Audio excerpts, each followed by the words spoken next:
Limeingia siku ya tatu hii leo, huku maswali ya usalama wa kitaifa yakipewa kipaumbele. Waziri wa usalama Kipchumba Murkomen anatarajiwa kuhudhuria na kutoa mwelekeo kuhusu hatua za serikali katika kuimarisha usalama wa taifa.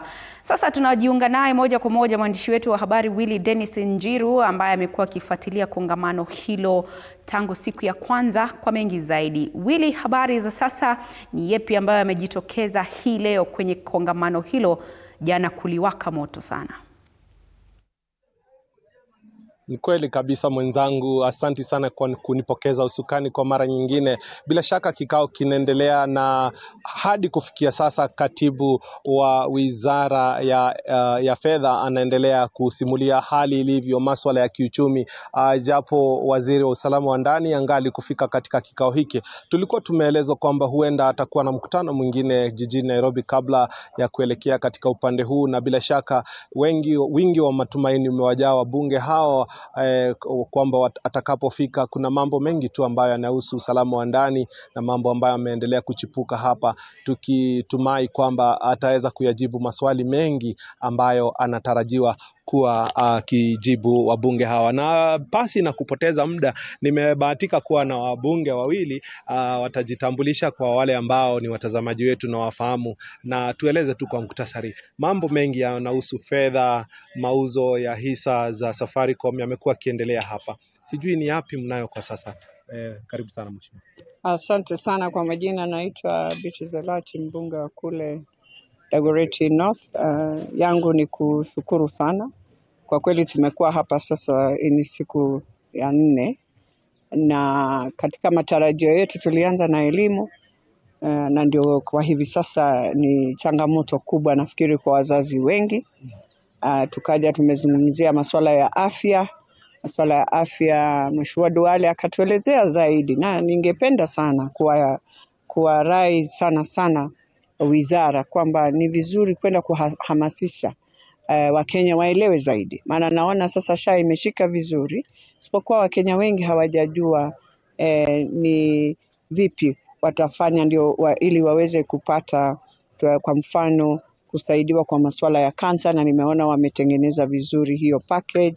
Masuala ya watoto wanaozaliwa, unakuta kwamba kuna ile tunasema kwa kimombo stillbirth, wako wengi na kuna vifo vingi vya watoto wanaozaliwa, na tungependa sana, walikuwa wameanzisha tena kampeni yao inaitwa Awene itasaidia sana, lakini wanafaa washirikiane sana na wale pediatricians, na mimi najua kaunti nyingi hawana pediatricians, na ni vizuri wajaribu kulazimisha kaunti ama kuzungumzia kaunti kwamba ni vizuri kuwa na pediatrician mmoja katika mahospitali haya yetu, ili sasa haya masuala ya wale watoto wanaozaliwa newborn, na wako na package nzuri yao ya SHA.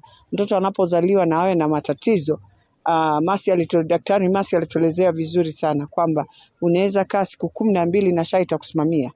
Lakini mimi najua kuna wengi wanasema heri kama mtoto ana changamoto zaidi apewe muda zaidi kukaa hospitali kama siku 30 ama 60. Kuna dawa pia ya kukunywa, wanafaa kunywa. Kwa masuala ya hisa, nafikiri yangu itakuwa hivi. Ile changamoto sisi wote tuko nayo, tunajiuliza hizi hela tunapozianzisha na zitakapouzwa zitaingia katika consolidated fund, ili audit trail iwe kisawasawa, na ili tujue hizi hela mumeuza hisa ili muweze kufanya infrastructure ya kusaidia Wakenya. Na pia wale wafanyabiashara wa Safaricom wanauliza maswali yao, wamelinda Safaricom, wamelinda sana hii kampuni, watasaidika vipi hisa zinapouzwa? Nashukuru sana mheshimiwa. Acha nisikie kutoka kwa mjumbe. Nieleza watazamaji wetu jina kwa wale ambao kufahamu. Tunaweza ingia tu kwa masuala hayo ya hisa na jinsi ambavyo mambo yamekuwa kule ndani kwenye kikao. Asante sana. Jina langu ni Duncan Maina Madhenge, mjumbe wa eneo la bunge la Nyeri mjini. Kikao cha leo asubuhi tumekuwa na masuala ya uchumi wa taifa na pia uuzaji wa hisa. Na kwa upande wa uuzaji wa hisa, tungependa kuwarai wa Kenya ya kwamba tuko na ratiba ya siku wiki moja ijayo kuanzia tarehe 4 mwezi wa pili, kwenye tutakuwa na vikao katika kaunti 30 Wakenya waje na watoe maoni yao kuhusu pendekezo la kuuza hisa za Safaricom. Kuuza lile swala nyeti ni kama Wakenya wanapata manufaa iliyo juu zaidi kutokana na bei ya hizi hisa, na pia mapato ya siku zijazo itakuwa imelindwa kivipi, kwa sababu tulikuwa tunapokea dividends kutoka kwa Safaricom kila wakati.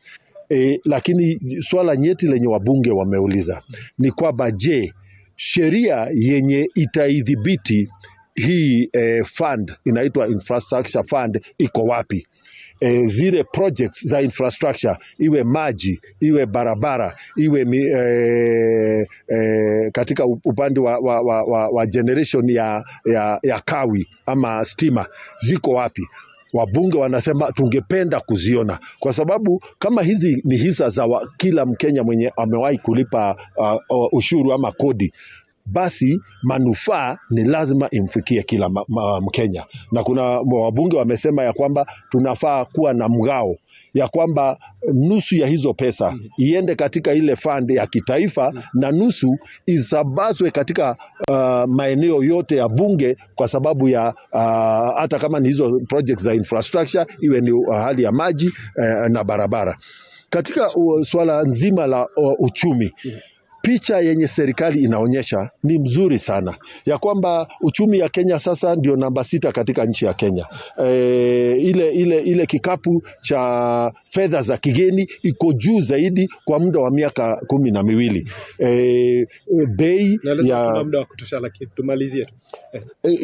Bei ya bidhaa, lakini Wakenya wanauliza bona kama iko hivyo, bona sisi tuna ugumu wa kulipia watoto wetu karo ya shule, bona tuna ugumu wa kulipa gharama yetu kwa mpango wa serikali wa SHA. Kwa hivyo wanasema hii uchumi yenye inafanya vizuri sana katika vitabu za serikali na katika taifa Nairobi, bona hiyo uchumi haitufikii manufaa, haitufikii kwa mifuko yetu. Nashukuru sana.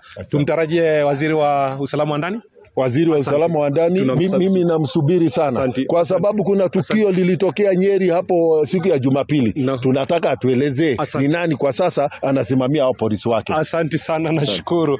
Mambo ni kama hayo, Andrin Kilemi, bila shaka mambo mengi yamesheni hapa na kule, maswali majibu, mambo kama hayo, na yote haya tunafuatilia kwa karibu, tukitumai kwamba waziri wa usalama wa ndani atakuwa akifika hapa midi ya saa 8 ili akaweze kuwa na kikao. Umemsikia hapo mbunge wa Nyeri mjini akieleza kwamba anasubiri ili akaweze kuuliza lilo swali ambalo ametaja hapo. Kutoka upande huko sasa analikunja jamvi na kurejeshea usukani ili ukaweze kuendelea na taarifa zaidi studioni zetu jijini Nairobi. Majembe kwako mwenzangu Andrin. Asante, nilidhani leo haurejeshi majembe, lakini ole wangu nimeyapokea. Siku chache